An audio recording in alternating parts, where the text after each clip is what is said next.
ಅದು ಸಾರಿಗೆ ಸಚಿವರ ಉಸ್ತುವಾರಿ ಜಿಲ್ಲೆ ಅಷ್ಟೇ ಯಾಕೆ ಡಿಸಿಎಂ ಡಿಕೆ ಶಿವಕುಮಾರ್ ಅವರ ತವರು ಜಿಲ್ಲೆ ಆದ್ರೆ ಪ್ರಯೋಜನ ಏನ್ ಬಂತು? ಈಗಲೂ ಕೂಡ ಅಲ್ಲಿನ ಜನರು ಬಸ್ ನಿಲ್ದಾಣ ಇಲ್ಲದೆ ಪರದಾಡ್ತಿದ್ದಾರೆ. ಆ ಬಗ್ಗೆ ಒಂದು ಸ್ಟೋರಿ ಇದೆ, ಬನ್ನಿ ನೋಡೋಣ.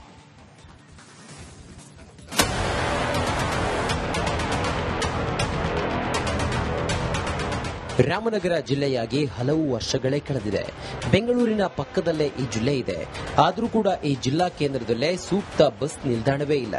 ರಾಮನಗರದಿಂದ ಮೈಸೂರು, ಮಂಡ್ಯ, ಮದ್ದೂರು, ಮಳವಳ್ಳಿ ಭಾಗಕ್ಕೆ ತೆರಳುವ ಪ್ರಯಾಣಿಕರಿಗೆ ಬಸ್ ಸ್ಟ್ಯಾಂಡೇ ಇಲ್ಲ. ಆಶ್ಚರ್ಯ ಅನಿಸಿದ್ರೂ ಇದು ಸತ್ಯ.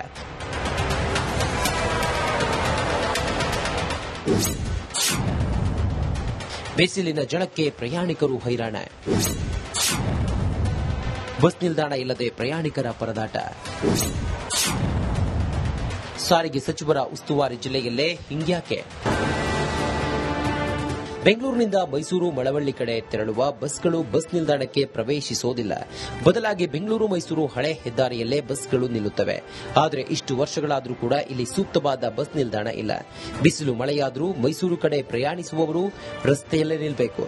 ಸಾರಿಗೆ ಸಚಿವರ ಉಸ್ತುವಾರಿ ಜಿಲ್ಲೆ ಜೊತೆಗೆ ಡಿಸಿಎಂ ಡಿಕೆ ಶಿವಕುಮಾರ್ ತವರು ಜಿಲ್ಲೆಯಲ್ಲೇ ಇಂತಹ ದುಸ್ಥಿತಿ ಇದೆ. ಅಂದಹಾಗೆ ಮೈಸೂರು ಭಾಗದ ಪ್ರಯಾಣಿಕರಿಗೆ ಸೂಕ್ತ ಬಸ್ ನಿಲ್ದಾಣ ಬೇಕು ಅನ್ನೋ ಬೇಡಿಕೆ ಇಂದು ನಿನ್ನೆಯದ್ದಲ್ಲ. ರಾಮನಗರ ಜಿಲ್ಲಾ ಕೇಂದ್ರ ಆದಾಗಿನಿಂದ ಈ ಬೇಡಿಕೆ ಇದೆ. ಆದರೆ ಯಾವೊಬ್ಬ ಜನಪ್ರತಿನಿಧಿಯೂ ಈ ಬಗ್ಗೆ ಚಿಂತಿಸಿಲ್ಲ. ರಾಮನಗರ ನಮ್ದು, ನಾವು ರಾಮನಗರ ಜಿಲ್ಲೆಯವರು ಅಂತ ಭಾಷಣ ಬಿಗಿಯುವ ಜನಪ್ರತಿನಿಧಿಗಳು ಕಣ್ಣಿದ್ದು ಕುರುಡರಾಗಿದ್ದಾರೆ. ಸ್ವಲ್ಪ ತೊಂದರೆ ಆಗ್ತಾ ಇದೆ. ಬಸ್ ಸ್ಟಾಪ್ ಇಲ್ಲ ಕರೆಕ್ಟಾಗಿ. ಈ ಏಜಾಗಿನವ್ರಿಗೆಲ್ಲ ಸ್ವಲ್ಪ ಬಿಸಿಲಿಂದ ಪ್ರಾಬ್ಲಮ್ ಆಗುತ್ತೆ ಅಲ್ವಾ? ಎಷ್ಟೊಂದು ಜನ ಇರ್ತಾರೆ, ಏನು ಕೈಲಾಗ್ತಾ ಇರೋರು, ಅವ್ರಿಗೆಲ್ಲ ಬಸ್ ಬಿಸಿಲಲ್ಲಿ ಓಡಾಡಕ್ಕೆ ಕಷ್ಟ ಆಗ್ತಾ ಇದೆ. ಒಂದು ಬಸ್ ಸ್ಟಾಪ್ ಇದ್ರೆ, ಪ್ರಾಪರ್ ಬಸ್ ಸ್ಟಾಪ್ ಇದ್ರೆ ಕುತ್ಕೊಂಡು ಅಟ್ಲೀಸ್ಟ್ ರೆಸ್ಟ್ ಮಾಡ್ಕೊಂಡಾದ್ರು ಬಸ್ ಹತ್ಕೊಂಡು ಹೋಗ್ಬೋದು. ವಿಶೇಷ ಚೇತನರು, ವೃದ್ಧರು, ಮಹಿಳೆಯರು ಈ ಸುಡು ಬಿಸಿಲಿನಲ್ಲಿ ಕಾದು ಕಾದು ಸುಸ್ತಾಗಿದ್ದಾರೆ. ಸರ್ಕಾರದ ವಿರುದ್ಧ ಹಿಡಿ ಶಾಪ ಹಾಕುತ್ತಿದ್ದಾರೆ. ತುಂಬಾನೇ ಸಮಸ್ಯೆ ಇದೆ. ಅದರಲ್ಲೂ ನಮ್ಮಂತ ಹ್ಯಾಂಡಿಕ್ಯಾಪ್ಟ್ ಅವ್ರಿಗೆ ತುಂಬಾ ಸಮಸ್ಯೆ ಇದೆ. ಯಾಕಂದ್ರೆ ನಮ್ಗೆ ನಿಲ್ಲಕ್ಕೊಂದು ಸ್ಥಳ ಇಲ್ಲ, ಕೂರಕ್ಕೊಂದು ಜಾಗ ಇಲ್ಲ. ಮಳೆ ಬಂದ್ರು ಇಲ್ಲೇ ನಿಂತಿರ್ಬೇಕು, ಬಿಸಿಲು ಬಂದ್ರು ಇಲ್ಲೇ ನಿಂತಿರ್ಬೇಕು. ಈಗ ಸಡನ್ಲಿ ಓಡೋಗೋಣ ಅಂದ್ರೆ ಆ ಸೈಡ್ ಬಸ್ ಸ್ಟಾಪ್ ಇದೆ. ಸಡನ್ಲಿ ಓಡೋಗೋಣ ಅಂದ್ರೆ ಬಸ್ಗಳು ಹೋಗ್ತಾ ಇರ್ತವೆ, ಕಾರ್ಗಳು ಹೋಗ್ತಾ ಇರ್ತವೆ. ಒಬ್ಬ ಬಸ್ ಡ್ರೈವರ್ ಕೂಡ ಹೇಳ್ತಾನೆ, ನೀನು ಈ ರಸ್ಸಲ್ಲಿ ಎಲ್ಲ ತತ್ತೀಯಮ್ಮ, ಎಂತ ಬರ್ತೀಯಮ್ಮ ಅಂತ. ಅವರು ಕೂಡ ನಮ್ಮ ಮೇಲೆ ದೌರ್ಜನ್ಯ ಮಾಡ್ತಾರೆ. ಇದರಿಂದ ಆಗ್ತಾ ಇರೋ ಕಷ್ಟಗಳು ಅವ್ರು ಅಲ್ಲಿ ಕುತ್ಕೊಂಡು ನೋಡ್ತಾ ಇರ್ಬೋದು ಅಷ್ಟೇ. ಅನುಭವಿಸಿದ್ರೆ ಅವ್ರಿಗೆ ಗೊತ್ತಾಗೋದು. ರಾಮನಗರ ಜಿಲ್ಲಾ ಕೇಂದ್ರದಲ್ಲಿ, ಅದರಲ್ಲೂ ಸಾರಿಗೆ ಸಚಿವರ ಉಸ್ತುವಾರಿ ಜಿಲ್ಲೆಯಲ್ಲಿ ಈ ಸ್ಥಿತಿ ಇದೆ ಅಂದ್ರೆ ಇದು ನಿಜಕ್ಕೂ ನಾಚಿಕೆಗೇಡಿನ ಸಂಗತಿ. ಮಾಧವಸ್ವಾಮಿ, ಕುರುಣೇಗಾಲ, ರಿಪಬ್ಲಿಕ್ ಕನ್ನಡ, ರಾಮನಗರ. ಅದು ಸಾರಿಗೆ ಸಚಿವರ ಉಸ್ತುವಾರಿ ಜಿಲ್ಲೆ ಅಷ್ಟೇ ಯಾಕೆ ಡಿಸಿಎಂ ಡಿಕೆ ಶಿವಕುಮಾರ್ ಅವರ ತವರು ಜಿಲ್ಲೆ ಆದ್ರೆ ಪ್ರಯೋಜನ ಏನ್ ಬಂತು? ಈಗಲೂ ಕೂಡ ಅಲ್ಲಿನ ಜನರು ಬಸ್ ನಿಲ್ದಾಣ ಇಲ್ಲದೆ ಪರದಾಡ್ತಿದ್ದಾರೆ. ಆ ಬಗ್ಗೆ ಒಂದು ಸ್ಟೋರಿ ಇದೆ, ಬನ್ನಿ ನೋಡೋಣ.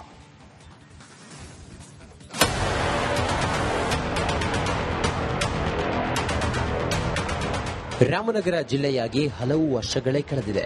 ಬೆಂಗಳೂರಿನ ಪಕ್ಕದಲ್ಲೇ ಈ ಜಿಲ್ಲೆ ಇದೆ. ಆದರೂ ಕೂಡ ಈ ಜಿಲ್ಲಾ ಕೇಂದ್ರದಲ್ಲೇ ಸೂಕ್ತ ಬಸ್ ನಿಲ್ದಾಣವೇ ಇಲ್ಲ. ರಾಮನಗರದಿಂದ ಮೈಸೂರು, ಮಂಡ್ಯ, ಮದ್ದೂರು, ಮಳವಳ್ಳಿ ಭಾಗಕ್ಕೆ ತೆರಳುವ ಪ್ರಯಾಣಿಕರಿಗೆ ಬಸ್ ಸ್ಟ್ಯಾಂಡೇ ಇಲ್ಲ. ಆಶ್ಚರ್ಯ ಅನಿಸಿದ್ರೂ ಇದು ಸತ್ಯ.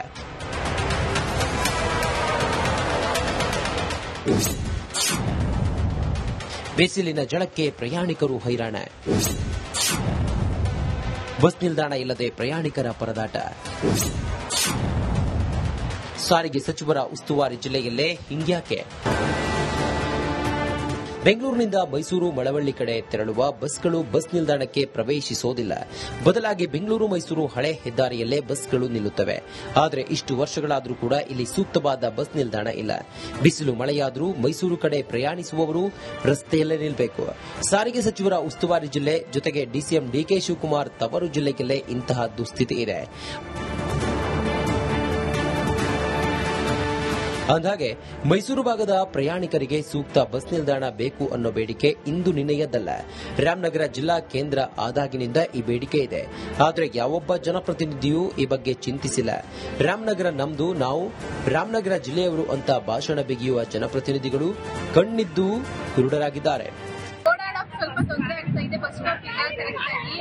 ಈ ಏಜಾಗಿನವ್ರಿಗೆಲ್ಲ ಸ್ವಲ್ಪ ಬಿಸಿಲಿಂದ ಪ್ರಾಬ್ಲಮ್ ಆಗುತ್ತೆ ಅಲ್ವಾ? ಎಷ್ಟೊಂದು ಜನ ಅವರು ಇರ್ತಾರೆ, ಏನು ಕೈಲಾಗ್ತಾ ಇರೋರು ಅವ್ರಿಗೆಲ್ಲ ಬಸ್ ಬಿಸಿಲಲ್ಲಿ ಓಡಾಡಕ್ ಕಷ್ಟ ಆಗ್ತಾ ಇದೆ.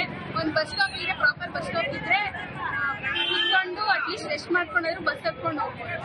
ವಿಶೇಷಚೇತನರು, ವೃದ್ಧರು, ಮಹಿಳೆಯರು ಈ ಸುಡು ಬಿಸಿಲಿನಲ್ಲಿ ಕಾದು ಕಾದು ಸುಸ್ತಾಗಿದ್ದಾರೆ. ಸರ್ಕಾರದ ವಿರುದ್ಧ ಹಿಡಿ ಶಾಪ ಹಾಕುತ್ತಿದ್ದಾರೆ. ತುಂಬಾನೇ ಸಮಸ್ಯೆ ಇದೆ, ಅದರಲ್ಲೂ ನಮ್ಮಂತ ಹ್ಯಾಂಡಿಕ್ಯಾಪ್ಟ್ ಅವ್ರಿಗೆ ತುಂಬಾ ಸಮಸ್ಯೆ ಇದೆ. ಯಾಕಂದ್ರೆ ನಮ್ಗೆ ನಿಲ್ಲಕ್ಕೊಂದು ಸ್ಥಳ ಇಲ್ಲ, ಕೂರಕ್ಕೊಂದು ಜಾಗ ಇಲ್ಲ. ಮಳೆ ಬಂದ್ರು ಇಲ್ಲೇ ನಿಂತಿರ್ಬೇಕು, ಬಿಸಿಲು ಬಂದ್ರು ಇಲ್ಲೇ ನಿಂತಿರ್ಬೇಕು. ಈಗ ಸಡನ್ಲಿ ಓಡೋಗೋಣ ಅಂದ್ರೆ ಆ ಸೈಡ್ ಬಸ್ ಸ್ಟಾಪ್ ಇದೆ, ಸಡನ್ಲಿ ಓಡೋಗೋಣ ಅಂದ್ರೆ ಬಸ್ಗಳು ಹೋಗ್ತಾ ಇರ್ತವೆ, ಕಾರ್ಗಳು ಹೋಗ್ತಾ ಇರ್ತವೆ. ಒಬ್ಬ ಬಸ್ ಡ್ರೈವರ್ ಕೂಡ ಹೇಳ್ತಾನೆ, ನೀನು ಈ ಬಸ್ಸಲ್ಲಿ ಎಲ್ಲ ತತ್ತೀಯಮ್ಮ, ಎಂತ ಬರ್ತೀಯಮ್ಮ ಅಂತ. ಅವರು ಕೂಡ ನಮ್ಮ ಮೇಲೆ ದೌರ್ಜನ್ಯ ಮಾಡ್ತಾರೆ. ಇದರಿಂದ ಆಗ್ತಾ ಇರೋ ಕಷ್ಟಗಳು ಅವ್ರು ಅಲ್ಲಿ ಕುತ್ಕೊಂಡು ನೋಡ್ತಾ ಇರ್ಬೋದು ಅಷ್ಟೇ, ಅನುಭವಿಸಿದ್ರೆ ಅವ್ರಿಗೆ ಗೊತ್ತಾಗೋದು. ರಾಮನಗರ ಜಿಲ್ಲಾ ಕೇಂದ್ರದಲ್ಲಿ, ಅದರಲ್ಲೂ ಸಾರಿಗೆ ಸಚಿವರ ಉಸ್ತುವಾರಿ ಜಿಲ್ಲೆಯಲ್ಲಿ ಈ ಸ್ಥಿತಿ ಇದೆ ಅಂದ್ರೆ ಇದು ನಿಜಕ್ಕೂ ನಾಚಿಕೆಗೇಡಿನ ಸಂಗತಿ. ಮಾಧವಸ್ವಾಮಿ, ಕುರುಣೇಗಾಲ, ರಿಪಬ್ಲಿಕ್ ಕನ್ನಡ, ರಾಮನಗರ.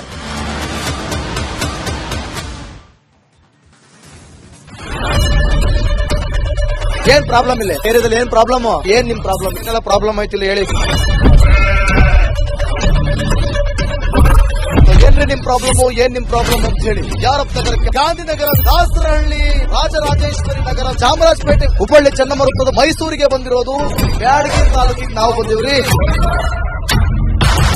ಸರ್ ಹೇಳಿ ಸರ್, ಏನ್ ಪ್ರಾಬ್ಲಮ್? ನಿಮ್ ಎಮ್ಎಲ್ಎ ಹೆಂಗೆ? ಏನೆಲ್ಲ ಸಮಸ್ಯೆಗಳು? ಏನ್ ಕಥೆಯಲ್ಲಿ ಬಂತ? ಯಾಯಪ್ಪ ಯಾವುದು ಬಂದಿಲ್ಲ. 2 months ಇಂದ ನೀರಿಲ್ಲ. ಟ್ಯಾಂಕರ್ ಬರ್ಬೇಕಾದ್ರೆ ರೋಡ್ ಸರಿ ಇಲ್ಲ. ಯಾರ ಹತ್ರ ಹೋಗಿ ಹೇಳೋದಕ್ಕೆ ನಮ್ಗೆ ಯಾರು ಇಲ್ಲ. ಇಲ್ಲಿ ಕಿತ್ತೋದ್ರೆ ಏನ್ ಅಲ್ಲ ಹಾಳಾಗೋದ್ರು ಇದು ಯಾರು ನೋಡರೇ ಗತಿ ಇಲ್ಲ. ನಾವಿದ್ದೀವಿ ಅಂತಾರೆ. ಇವಾಗ ಯಾರ ಎಮ್ಎಲ್ಎ ಮಗ ಒಂದ್ ದಿವಸನೂ ಬಂದಿಲ್ಲ. ಫುಲ್ ಸ್ಟ್ಯಾಂಡರ್ಡ್ ಲಕ್ಸುರಿಯಸ್ ಬೆಡ್ರೂಮ್ ಐತ್ರಿ ಅದು. Taj West End, Radisson Blu. ನಿಮ್ದು ಮೀಟಿಂಗ್ ಇಲ್ಲಿ ಮಾಡ್ರಿ. ಇಷ್ಟು ವರ್ಷ ಆಯ್ತು, ಇದಕ್ಕೆಲ್ಲ ಯಾರು ಸರ್ ಜವಾಬ್ದಾರಿ? 2,000 ರೂಪಾಯಿ ಬ್ಯಾಂಕ್ಗೆ ಹೋಗ್ತೀನಿ ಬರ್ತಾ ಇದ್ದೀನಿ. ಬ್ಯಾಂಕಿಗೆ ಹೋಗ್ತೀನಿ ಬರ್ತೀರಿ 2,000 ಮತ್ತೆ ಬರ್ತಾ ಇಲ್ಲ. 2,000 ನಂದೇ ಹೊಂಟೋಯ್ತು. ನಿಲ್ ಮೇಲೆ ಭಾರಿ ಐಟ್ ಅದು ಮಾರ. ಮೇಡಮ್ ಬರಲ್ಲ ಕಣ್ರಿ ಸರ್. ರಾತ್ರಿ 1 ಗಂಟೆವರೆಗೂ ಎಣ್ಣೆ ಅಂಗಡಿ ತೆಗಿಬೇಕಾದ್ರೆ ಬೆಳಗ್ಗೆ 4 ಗಂಟೆವರೆಗೂ ತೆಗಿಬೋದಲ್ಲ. ಮಗನೂ ನೋಡಲ್ಲ, ಯಾರು ನೋಡಲ್ಲ.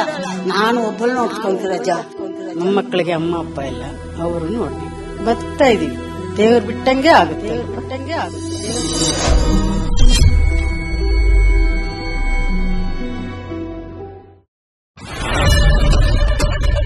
ಏನ್ ಪ್ರಾಬ್ಲಮ್ ಇಲ್ಲ ಏರಿಯಾದಲ್ಲಿ? ಏನ್ ಪ್ರಾಬ್ಲಮ್? ಏನ್ ನಿಮ್ ಪ್ರಾಬ್ಲಮ್? ಏನೆಲ್ಲ ಪ್ರಾಬ್ಲಮ್ ಆಯ್ತಿಲ್ಲ ಹೇಳಿ. ಏನ್ರಿ ನಿಮ್ ಪ್ರಾಬ್ಲಮ್? ಏನ್ ನಿಮ್ ಪ್ರಾಬ್ಲಮ್ ಅಂತ ಹೇಳಿ. ಯಾರಪ್ಪ ನಗರಕ್ಕೆ, ಗಾಂಧಿನಗರ, ದಾಸರಹಳ್ಳಿ, ರಾಜರಾಜೇಶ್ವರಿ ನಗರ, ಚಾಮರಾಜಪೇಟೆ, ಹುಬ್ಬಳ್ಳಿ, ಚನ್ನಮರುತ್ತದ, ಮೈಸೂರಿಗೆ ಬಂದಿರೋದು. ಬ್ಯಾಡಗಿ ತಾಲೂಕಿಗೆ ನಾವು ಬಂದಿವ್ರಿ. ಸರ್ ಹೇಳಿ ಸರ್, ಏನ್ ಪ್ರಾಬ್ಲಮ್? ನಿಮ್ ಎಮ್ಎಲ್ಎ ಹೆಂಗೆ? ಏನೆಲ್ಲ ಸಮಸ್ಯೆಗಳು? ಏನ್ ಕಥೆಯಲ್ಲಿ ಬಂತ? ಯಾಯಪ್ಪ ಯಾವುದು ಬಂದಿಲ್ಲ. 2 months ಇಂದ ನೀರಿಲ್ಲ. ಟ್ಯಾಂಕರ್ ಬರ್ಬೇಕಾದ್ರೆ ರೋಡ್ ಸರಿ ಇಲ್ಲ. ಯಾರ ಹತ್ರ ಹೋಗಿ ಹೇಳೋದಕ್ಕೆ ನಮ್ಗೆ ಯಾರು ಇಲ್ಲ. ಇಲ್ಲಿ ಕಿತ್ತೋದ್ರೆ ಏನ್ ಅಲ್ಲ ಹಾಳಾಗೋದ್ರು ಇದು ಯಾರು ನೋಡರೇ ಗತಿ ಇಲ್ಲ. ನಾವಿದ್ದೀವಿ ಅಂತಾರೆ. ಇವಾಗ ಯಾರ ಎಮ್ಎಲ್ಎ ಮಗ ಒಂದ್ ದಿವಸನೂ ಬಂದಿಲ್ಲ. ಫುಲ್ ಸ್ಟ್ಯಾಂಡರ್ಡ್ ಲಕ್ಸುರಿಯಸ್ ಬೆಡ್ರೂಮ್ ಐತ್ರಿ ಅದು. Taj West End, Radisson Blu. ನಿಮ್ದು ಮೀಟಿಂಗ್ ಇಲ್ಲಿ ಮಾಡ್ರಿ. ಇಷ್ಟು ವರ್ಷ ಆಯ್ತು, ಇದಕ್ಕೆಲ್ಲ ಯಾರು ಸರ್ ಜವಾಬ್ದಾರಿ? 2,000 ರೂಪಾಯಿ ಬ್ಯಾಂಕ್ಗೆ ಹೋಗ್ತೀನಿ ಬರ್ತಾ ಇದ್ದೀನಿ. ಬ್ಯಾಂಕಿಗೆ ಹೋಗ್ತೀನಿ ಬರ್ತೀರಿ 2,000 ಮತ್ತೆ ಬರ್ತಾ ಇಲ್ಲ. 2,000 ನಂದೇ ಹೊಂಟೋಯ್ತು. ನಿಲ್ ಮೇಲೆ ಭಾರಿ ಐಟ್ ಅದು ಮಾರ. ಮೇಡಮ್ ಬರಲ್ಲ ಕಣ್ರಿ ಸರ್. ರಾತ್ರಿ 1 ಗಂಟೆವರೆಗೂ ಎಣ್ಣೆ ಅಂಗಡಿ ತೆಗಿಬೇಕಾದ್ರೆ ಬೆಳಗ್ಗೆ 4 ಗಂಟೆವರೆಗೂ ತೆಗಿಬೋದಲ್ಲ. ಮಗನೂ ನೋಡಲ್ಲ, ಯಾರು ನೋಡಲ್ಲ. ನಾನು ಒಬ್ಬಳು ನೋಡ್ಕೊಂತೀರಜ್ಜ. ನಮ್ಮ ಮಕ್ಕಳಿಗೆ ಅಮ್ಮ ಅಪ್ಪ ಇಲ್ಲ, ಅವರು ನೋಡಿ ಬರ್ತಾ ಇದೀವಿ. ದೇವ್ರು ಬಿಟ್ಟಂಗೆ ಆಗುತ್ತೆ.